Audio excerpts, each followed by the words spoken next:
আমাদের গণতন্ত্রের মাতা আপসী নেত্রী দেশনেত্রী বেগম খালেদা জিয়া সুস্থতা কামনায় দোয়া করার জন্য, এবং আজকে এই দোয়ার মাধ্যমে আবারও প্রমাণিত হচ্ছে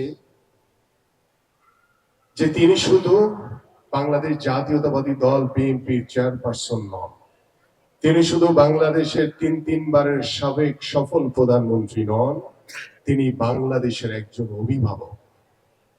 আজকে সারা বাংলাদেশের আলেম ওলামা মাশায়েখগণ, কোরআনের হাফেজগণ চোখের অশ্রু ঝরিয়ে তারা আমাদের প্রিয় নেত্রীর সুস্থতা কামনায় প্রতি মুহূর্তে দোয়া করছে। আজকে বাংলাদেশের প্রত্যেকটি সাধারণ মানুষ, কেউ নামাজে দাঁড়িয়ে, কেউ রোজা রেখে, কেউ সদকা করে আমাদের প্রিয় নেত্রীর সুস্থতা কামনার জন্য দোয়া করছে।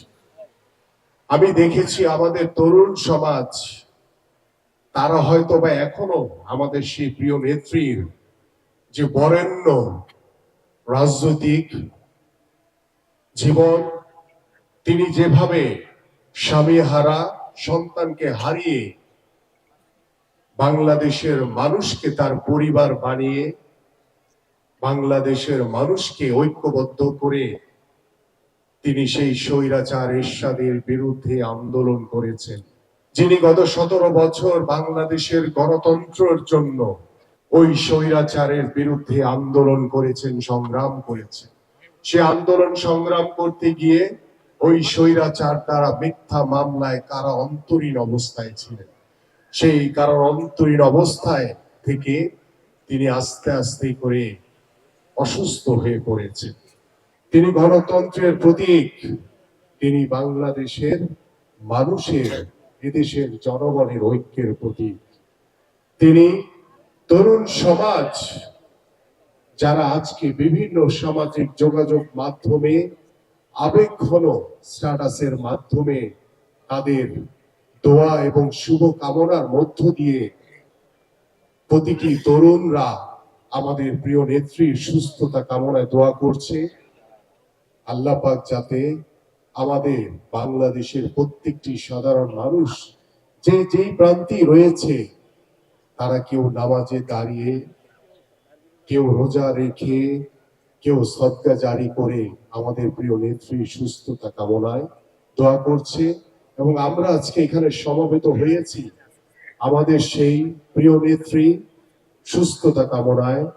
একটু পরেই দোয়া অনুষ্ঠিত হবে এবং আমরা তার দ্রুত আরোগ্য লাভের জন্য এবং তাকে উন্নত চিকিৎসার মাধ্যমে তিনি যাতে দ্রুত আমাদের মাঝে ফিরে আসেন, এই জন্য আমরা প্রত্যেকেই যারা এখানে উপস্থিত রয়েছে, বিশেষ করে আমার সাথে মঞ্চে বসা আমার আলেম ওলামা এবং মাশায়েখগণ রয়েছেন, তাদের কাছে আন্তরিকভাবে অনুরোধ করব যে আপনাদের দোয়ার মাধ্যমে আপনাদের প্রতি ওয়াক্ত নামাজে আমাদের প্রিয় নেত্রীর জন্য আপনারা দোয়া করবেন।